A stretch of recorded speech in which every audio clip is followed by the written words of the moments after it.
All right, can you guys all see my screen? Those of you remote.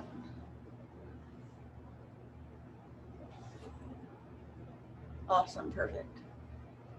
If it starts glitching or doing something weird, let me know. Yesterday, the internet went out, and that was my first clue something was about to happen.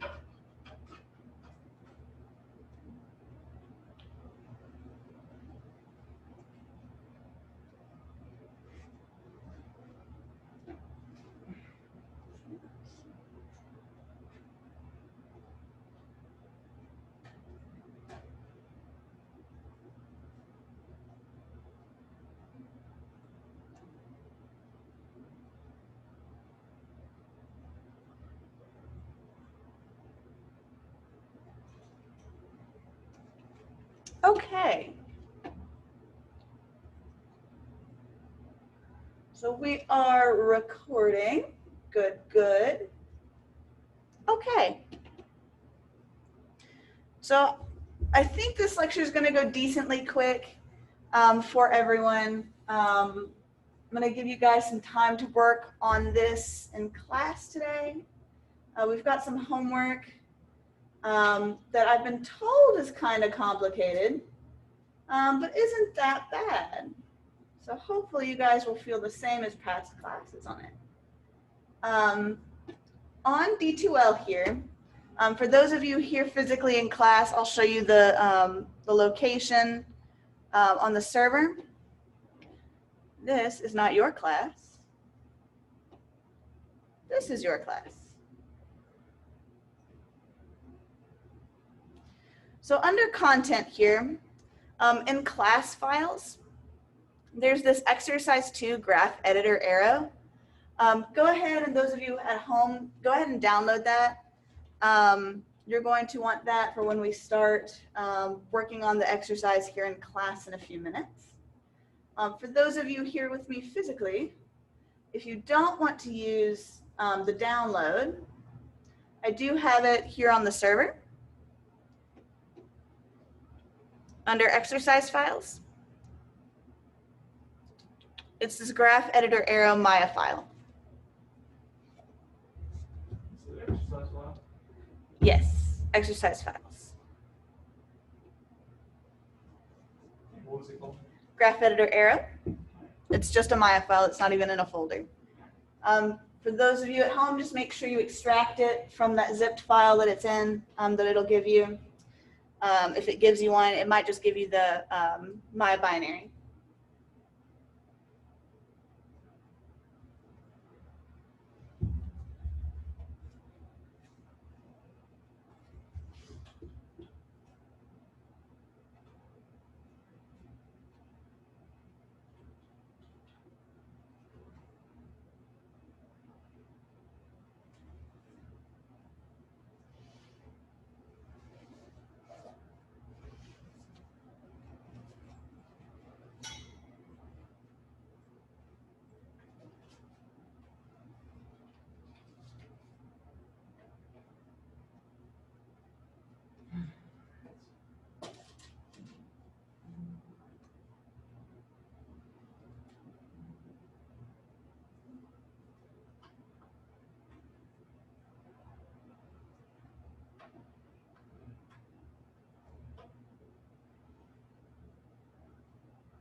Under class files on D2L in the content section. So when you're here, yours might look something like this. You'll go to content here. And then there's a little section called class files. It's just this graph editor arrow right here.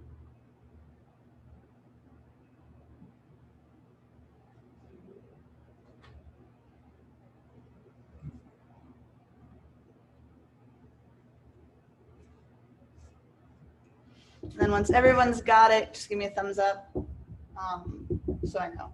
I'm gonna assume you guys are good.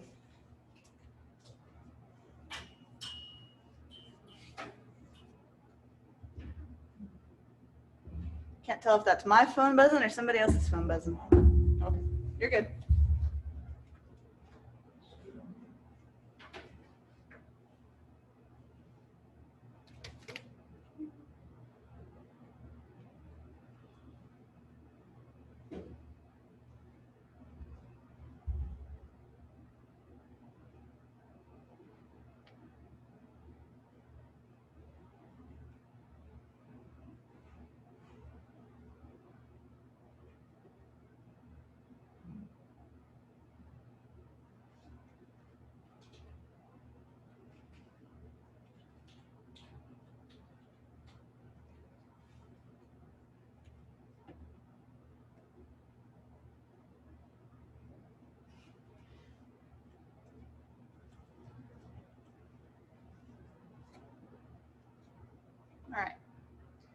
So while the rest of you are getting that, I'm gonna go ahead and start. So you guys can go ahead and open that file if you like inside of Maya. I have a different file here that I'm gonna start with. This Maya file is very simple.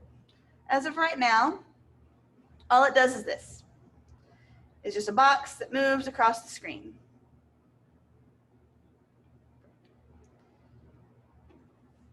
So we talked a little bit about on day one, keyframing, graph editor, just a little bit to get you guys reintroduced into Maya.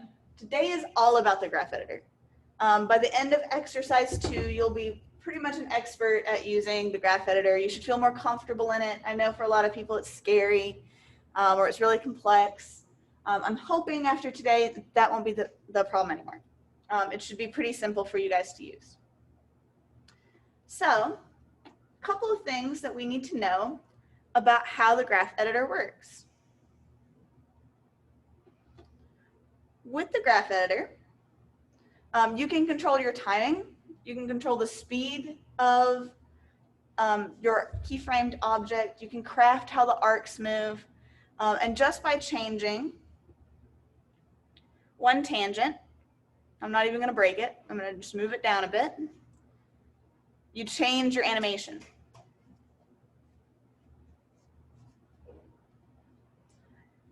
You can create different movements. You can shift the motion in different directions. If I break that tangent now and go up,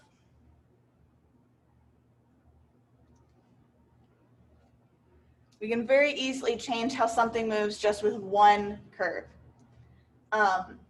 It changed the whole animation, right? It no longer looks, I mean, it's moving differently for sure, but it's a different animation. And all I did was change one curve. So let's take a look at how this graph editor itself works. So we know how to move the tangents. We know how to change them to just get different shapes, right? This would be more of a bounce. This would be more of a under bounce. So it would kind of reel back and go forward, right? That part we know. That part's pretty simple, right? But there's a whole host of buttons inside this graph editor. So let's just start from the top and work all the way through. So when we start here at edit, this is all basic. Pretty much every program has this. Undo, redo, copy, paste, delete, scale. There's also transform tools in here. These allow you to move some of the tools around. There's also manual buttons for them, found right here. We'll talk about them separately. They're all really nice, but this is a way to find them if for some reason those buttons aren't there. You can also move your keys here just by clicking on this. It activates the move tool. It's pretty standard. We also have snap. So if at any point you have your grid highlighted and it won't let you click that snap without deselecting, you can come over here and do edit snap with everything selected. We also have changing how the curves look and here, and then time warp. Time warp's neat. It slows down sections of your keyframes on its own. It uses math and calculations to slow that down for you. View is also pretty standard. How do you view things inside of the graph editor? Is auto frame turned on? What kind of view do you have? Is it stacked, normalized, absolute? So do you want to see all of your grids all at once? Do you want to see just the one? Do you want to see simplified versions? How do you want to view this? We also have keys in here, so you can always see your keys. You can never see your keys. I don't know why you would want that. And then you can only show the active ones.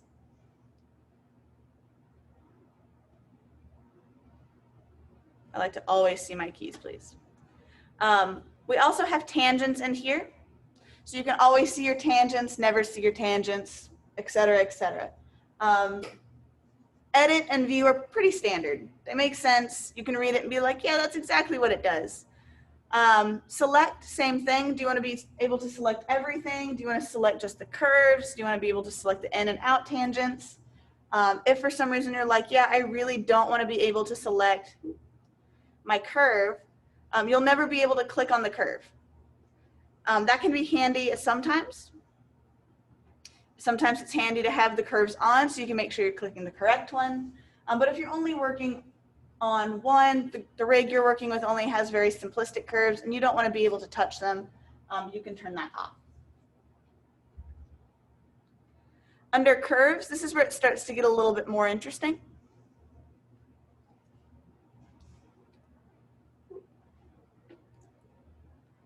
You can isolate specific ones. You can bake an animation channel. You can mute a channel. What muting a channel does pretty much makes it ineditable for a moment. It also turns it technically off. So you can see how something's moving without actually moving it. That way, if there's something weird going on in your animation, you're like, hey, I'm not sure if it's my rotate or my translate that's making something jitter. You can turn off one or the other by muting it to see if the animation is still making that jitter noise. So if you do that and it's still doing it, you're like, oh, so it is the other one. You can unmute the first one, mute the other one, and double check it. It's really nice. Some of these other reduces and filters in here, they do some really neat stuff. I recommend at least trying them to see what they do. Play with it on your own. They all do really interesting things. We have a spreadsheet in here. This is your actual, well, it comes from over here in the attribute editor. But when you have a lot of keyframes in here, it'll actually bring up the attribute spreadsheet for that keyframe. Then we have keys. This is the important one. We'll get back to this one and tangents in a moment. But we also have help. If you're ever doing something in the graph editor and you're like, I really don't understand what this button does, try the help section. It will walk you through how they work. And if it doesn't, it'll direct you back to Google. It's pretty neat. It also has command references for both Mel and Python script. So if you're like, I really want to be able to do this thing with a code, you can take a look at that and it should have some references for you. Show is another static one that everyone should kind of have an understanding of. It's pretty self-explanatory. You want to be able to see certain objects or attributes. Do you want to select certain ones? That sort of thing. List, you won't really use list in this class. You can just kind of bookmark specific tools and curves. Currently on these machines, they don't have any. Those are things you would have to have on your own machine, where these might wipe it each time you open. Having bookmarks is something you'd want to save to your actual hard drive and then upload as needed. Okay, so back to keys. So insert key tool is the one you're going to probably use most often other than add key tool. So insert key tool does exactly what it says. It inserts a key. So pretty much what you want to do is you want to middle click on the curve where you want to add your key. But you have to have the curve selected. And then once you click to add that key, it's set. It's not going to move. In order to move it, you have to hit Q and then the move tool, and then you can left click and shift it. It's a little clunky, takes an extra step or two, but from there you can then break your tangents like normal.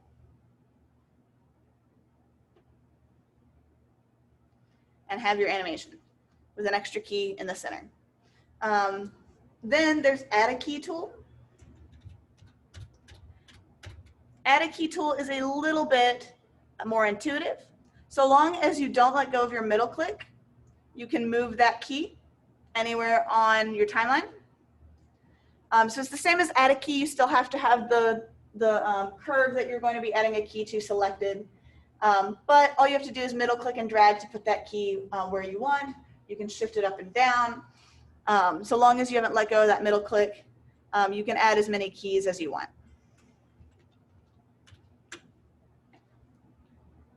It's a bit more direct.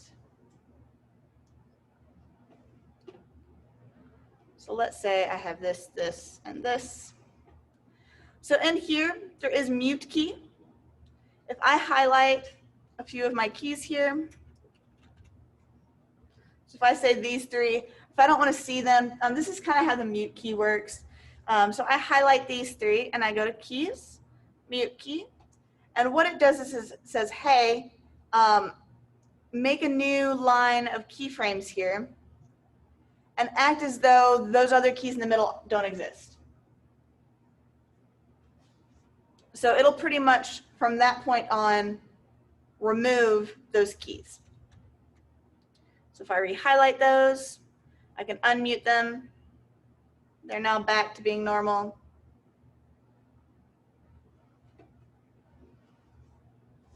It's a good way to turn off all the keys past one key.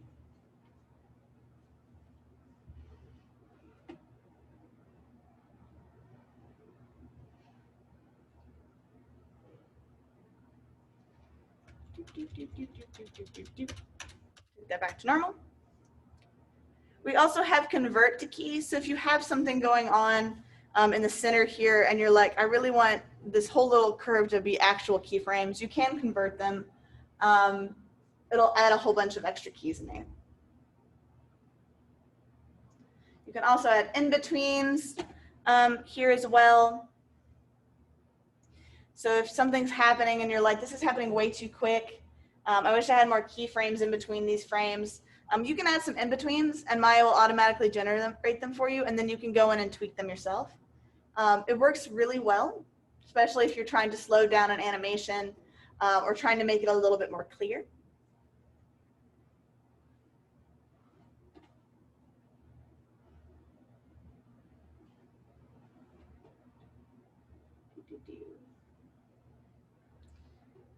And then tangents, this is all the same here as what's right here. So these are all your tangent buttons. Each one of these corresponds with one of these. So we've got auto.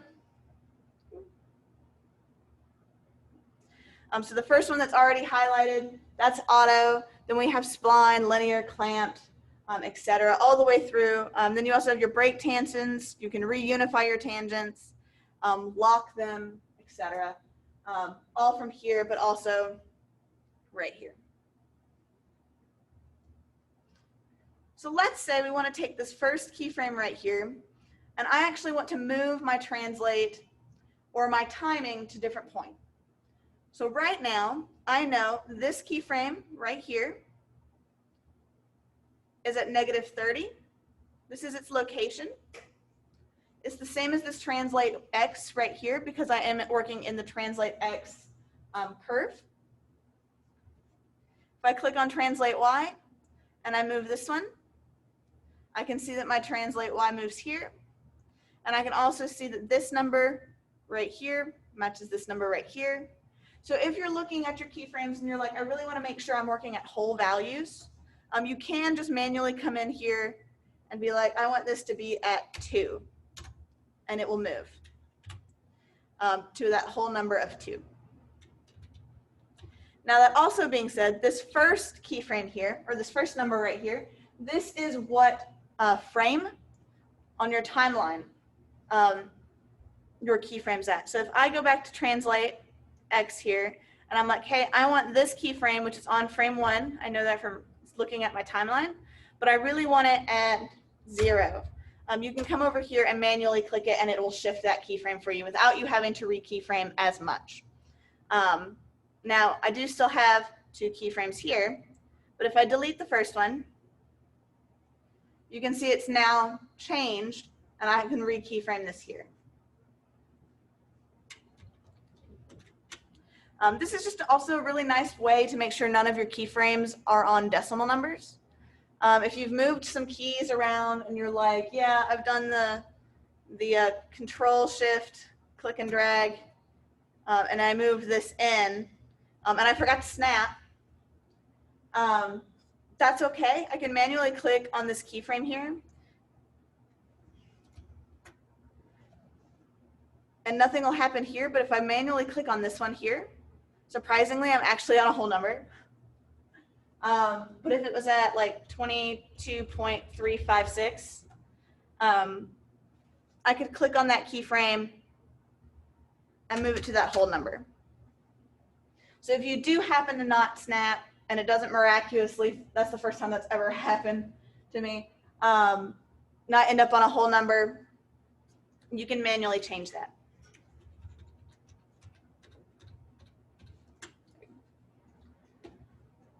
Okay, so let's get a bit interesting. So we know that this is our break tangents tool. This is our tangent tool. We know we can move stuff. If we highlight all of our keyframes, we can make it stepped. We can make it linear. We can make it slow in or slow out. We can do a spline. We can do auto. We can change all of these different things in here. But we can also change how our keyframes are between themselves. So I'm going to just add a key tool. I'm going to add in a couple in here, like so. So let's say I wanted to move some of these keyframes to different times all at once.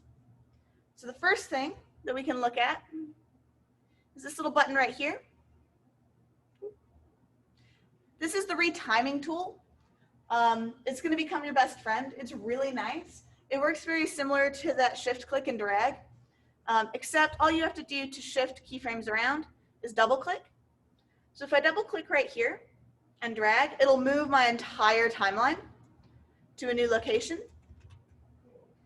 But if I double click again somewhere else, I can move everything inside that double click to be either closer together or further apart.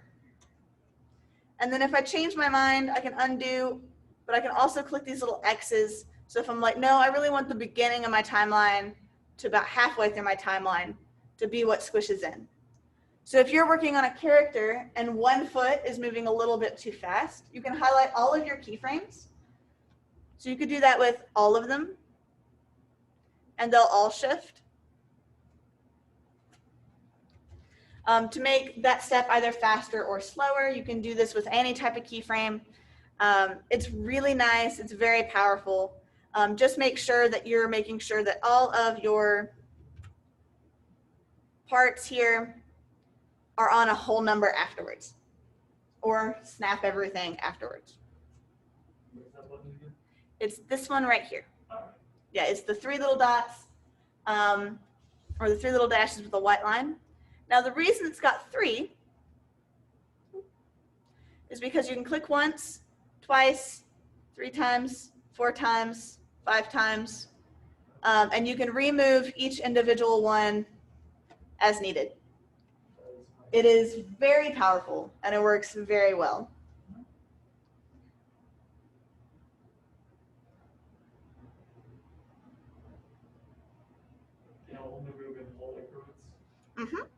You'll still have to snap it. You'll still have to snap it. Sometimes it will. Seems like mine, yeah, so see how it's on 51.4, so I have to round it down to 51. Or you can highlight them all, right click on your timeline, hit snap. It might work, but you would still have to highlight the actual keyframes to do snap. Then we have the region tool. So if I hover over this one, oh, come on. Fine. So how this works is it's like a transform tool inside of Photoshop. So you can click on this. There's little arrows so that you can move things in here, or little boxes. You can scale stuff in different directions, move things over, make it extra large, shrink it down. It's like the transform tool. You can just transform your object. It's neat. We then have our lattice deform tool. This is also kind of like the transform tool in Photoshop, but a little bit different. This allows you to distort in a lattice shape how how your keyframes are interacted with each other. So you can drag individual parts, move things, and it'll warp your keyframes with how you've moved your lattice.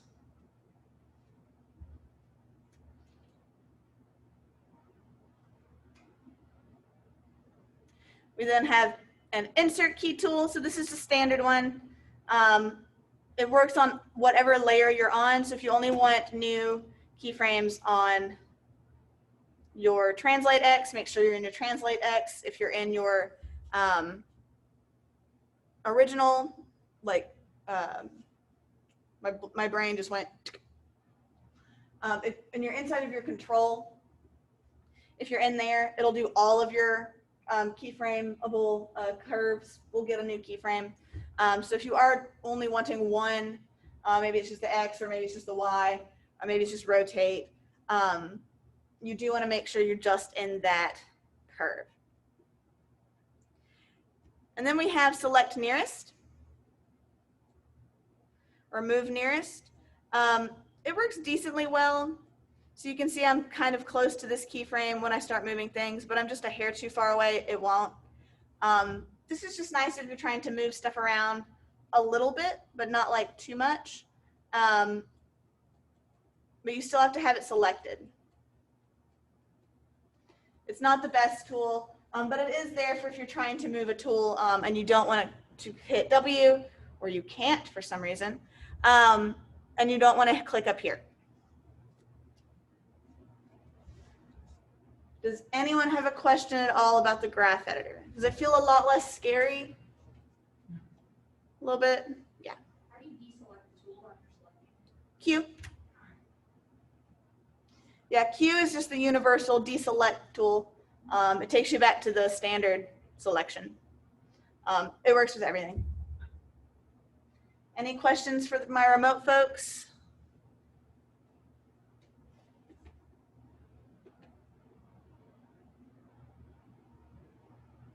Everybody awake over there? Not easy. Yes, okay. People are awake. We're good. All right. So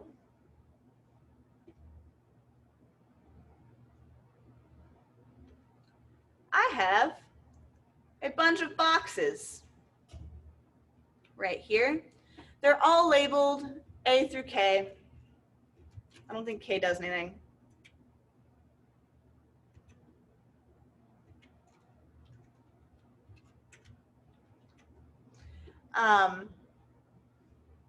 So let's take a look at this first box. And I'm going to quiz you. Those of you in the chat, type your answer. Those of you physically here, you can yell it out. All I want to know is what kind of curve do you think this box has? You could say linear, easing out, constant, eases at the center, things like that. So this first one, you can ignore all the other ones, just this first one. Or we'll say A here. What do you think this one is moving at?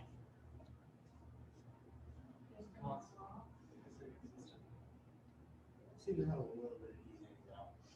easing in and out. It's moving a little bit. It's slow at the front, slow at the end. It's very close to a constant. What about B? B's constant. See how they're just subtly different? One has a bit of a slower in, one has a bit of a slower out. It's just ever so slightly different.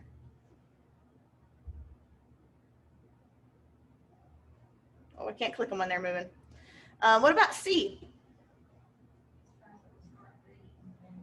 Yeah, it eases out, fast at the start. What about D? Yeah, it's the opposite. Trick question. What about E? Yeah, it just eases in the middle. It's the same thing except it's to the center.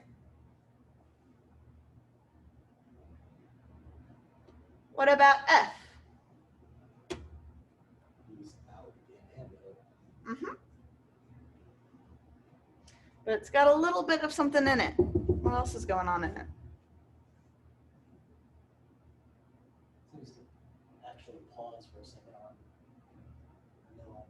Yeah, it hovers in the center.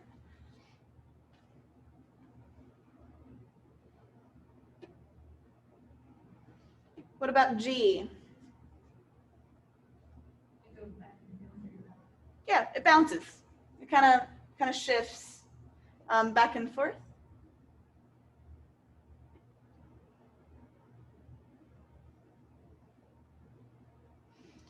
How about H? It snaps. It's actually called a stair step. I'll show you what all the graphs look like in a moment. But yeah, this is that stepped view. You're gonna like it a lot in the exercise. It'll make your life a little bit easier. It's for like quick motions. What about I?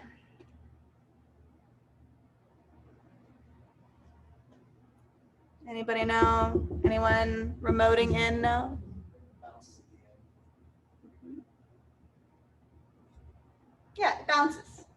It hits an invisible wall and bounces off it.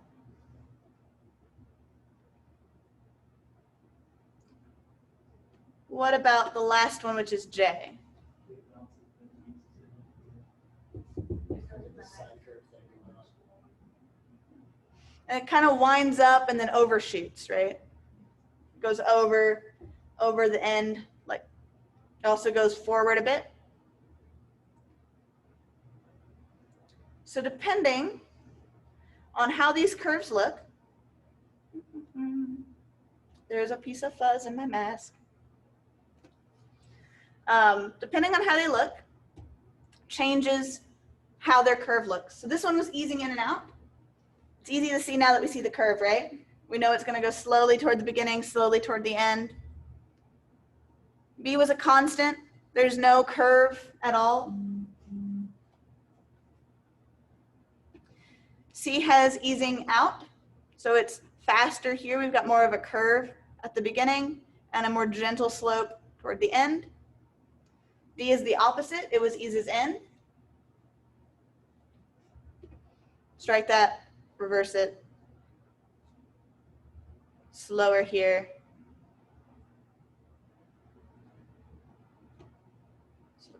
I think. Yes. Fast, slow, fast, slow. Then we have E, which eases at the center. So here is the slowest point. Slow. F had a slight hover. So you can see we've got that extra keyframe that flattens out that curve right in the center to create that ever so slight pause.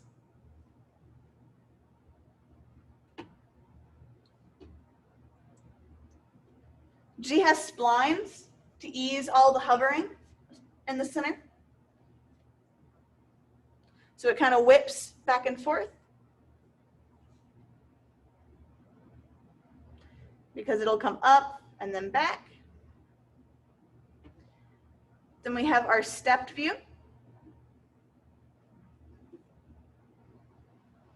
So it will go up at perfect increments. There's no curve, it's all straight lines.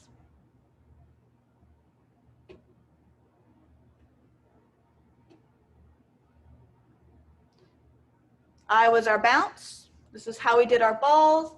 This is how you would do a balloon.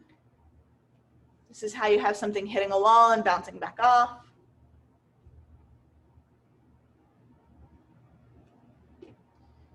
And then there's J. This is the slight overshoot, slight rebound.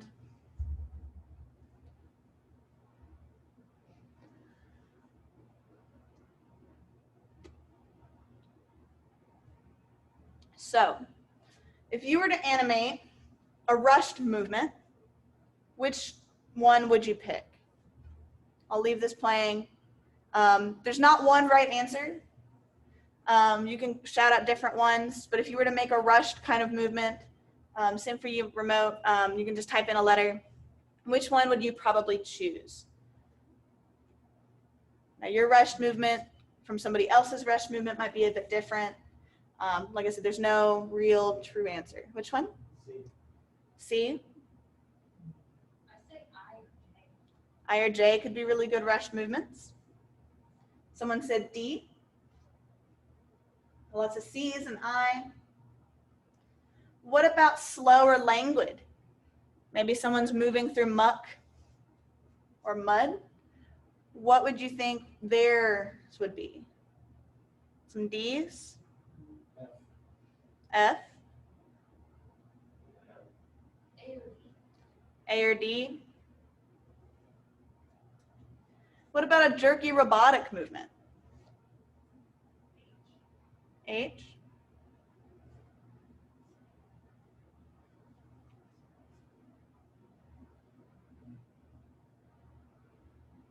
G?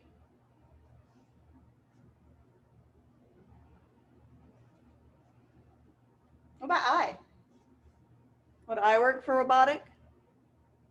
Kind of bounces.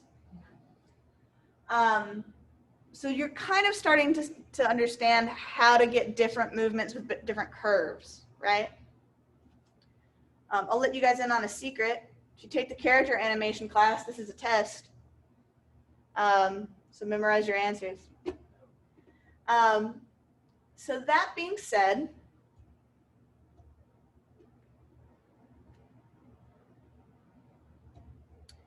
go ahead and open up that graph editor arrow Maya file. So you can follow along with what we're going to do right now. You don't have to if you don't want to. I'm not going to walk you through how this is going to work. I'm going to walk you through some very basic things about this exercise you're going to do.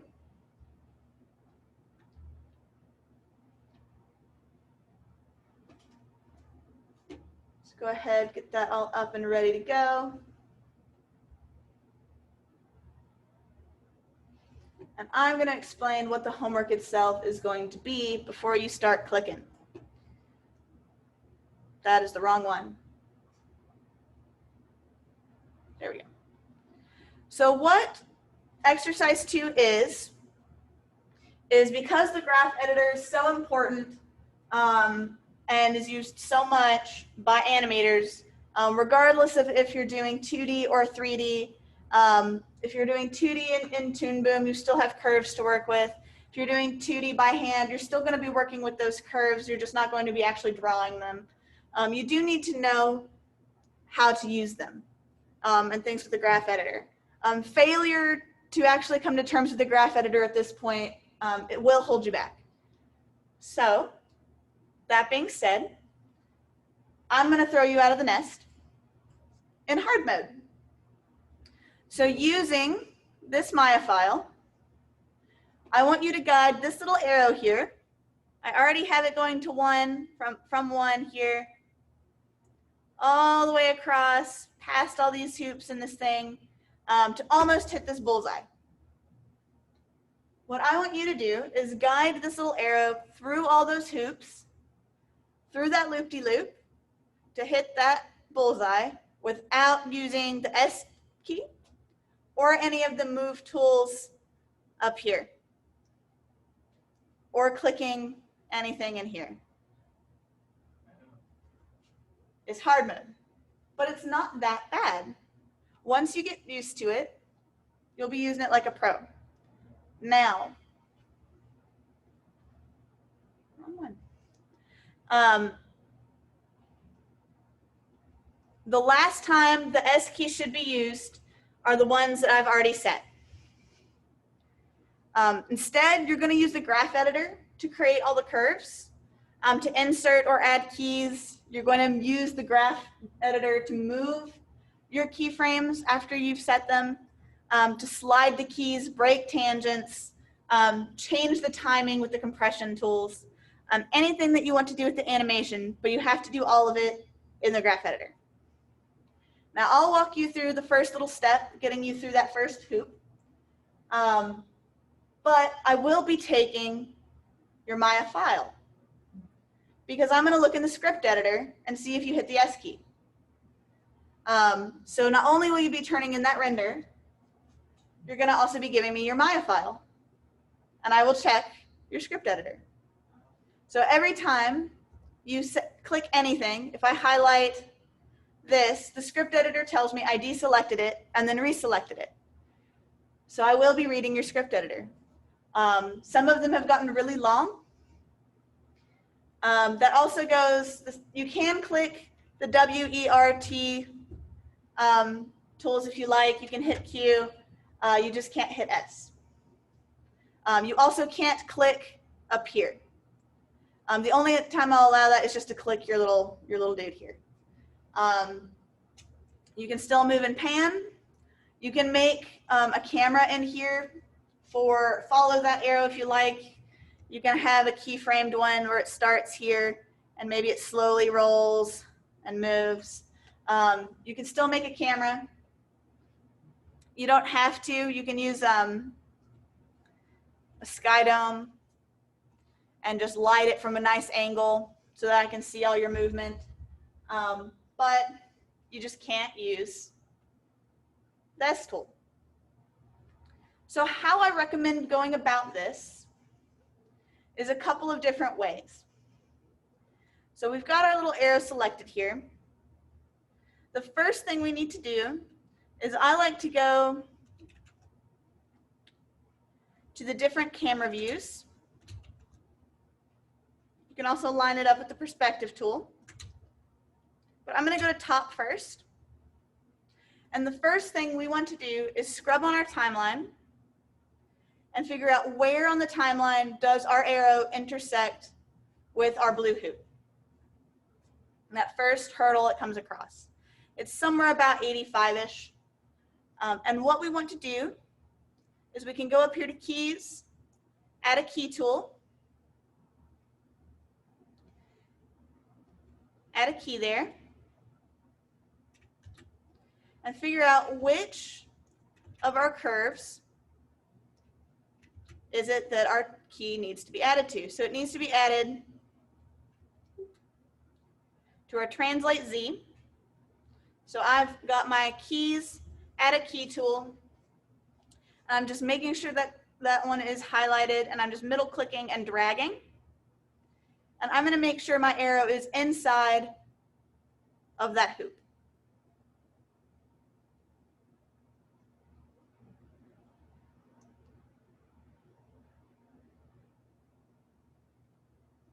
I might have to move, so I'd hit Q and W. I could also hit that move nearest. Make sure it's on the correct keyframe, which is 85. So I can come over here, click on my keyframe, type in 85, make sure it's in the right spot. I can then go to my translate Y and do the same thing. I can do keyframes, insert a key tool, click on my curve, move my keyframes up or down. Might have to change my view, make sure it's in the center of that instead of somewhere in the center. And then go to that move nearest key tool.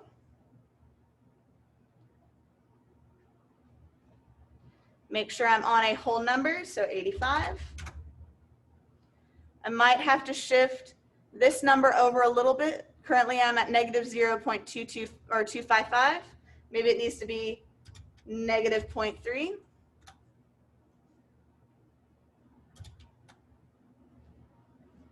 So it's becoming a bit easier to see how it works, right? Now I will say, this is very important. When you get this little guy here, I'm moving forward a bit. When you get him here, the most important thing about this entire exercise, if you listen to nothing that I say except for this right here, is just that when you go to rotate him, so if I go to rotate him in the Y, I'm going to add a new key, right there. When I go to move him to rotate, it won't always do whole numbers. If for some reason you're moving that and it's not moving at all, type in 10. If for some reason, when you come to rotate,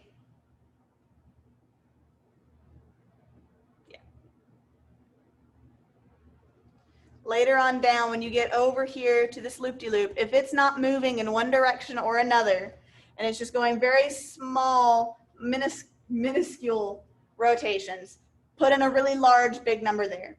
Pretty much what happens is it's trying to read all of the numbers in that 0.001. So you do have to insert a whole number. I think I've got it fixed, so you guys don't have to worry about that anymore. But if it does that and it's not rotating, insert a really large number there. So if you go over here, you insert a key. If this right here won't let you move, see how it's moving kind of slowly? If it won't let you rotate even that much, just insert a big number right here.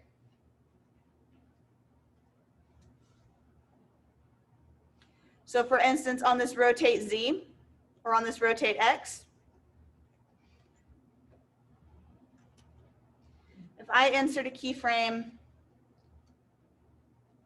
right here, and I go to move this key, see how it's not doing anything? If you look up here at my rotate X, I'm moving in 0.001s. So if that happens, just come over here, put in like 5, and you'll see it starts going a bit bigger.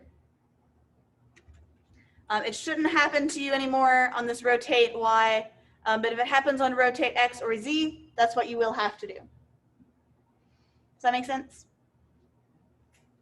Other than that, this is one of the ones that is not complicated, but it does have some strings attached. I like giving you guys a little bit extra time to work on that in class time. So that's all I have for the lecture today, is to give you more time to work in the graph editor. I wanted to give you guys some extra time because it's due rendered next class. You do have to render it. To my knowledge, the render farm is working. I'm going to check that right now to make sure. But to my knowledge, it's working. If you've got questions about how to use it, let me know. There is that video that's up online. I'm pretty sure in Cube, I still have a test render that I did. So if you get everything started and you follow along with the instructions and you come over here and it's still not working, you can click on my name here and follow my setup. Just make sure it's a Maya file setup that I have, because I also have a Houdini setup for some other people. But so long as I have something here, you have something to kind of base your render farm setup on.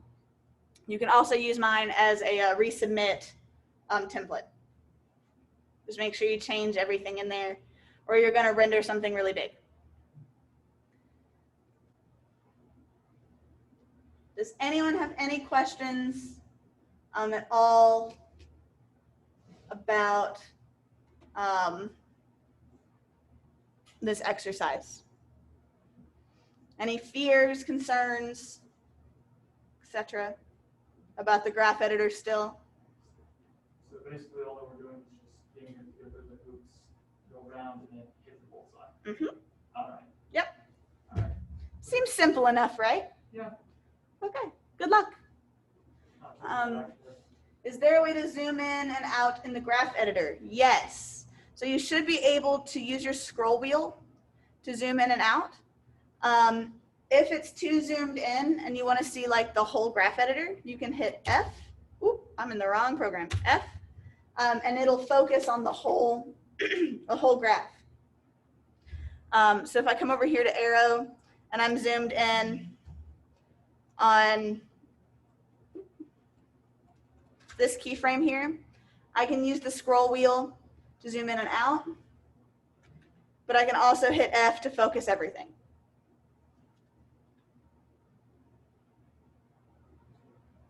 So you can use Arnold or Maya software for this one.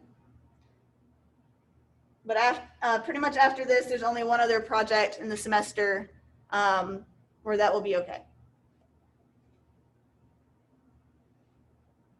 This is one of the other ones you can use PNGs or JPEGs for. Just make sure you're checking your color space, like those videos I put on D2L for y'all.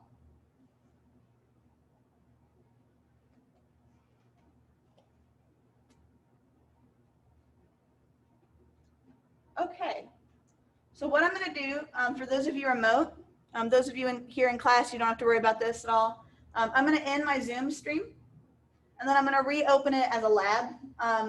That way I can get this video processing so I can put it on YouTube so that it can be on D2L much faster. So if you do have questions still, you can stay. Just know you'll just pop right back in to the Zoom. If not, you're free to go. You can go back to sleep, or you can go find some breakfast and then check on this later. I'll be in here till at least 11, unless everyone disappears. I'll at least have my Zoom on that long. Any last questions just before I kill the stream?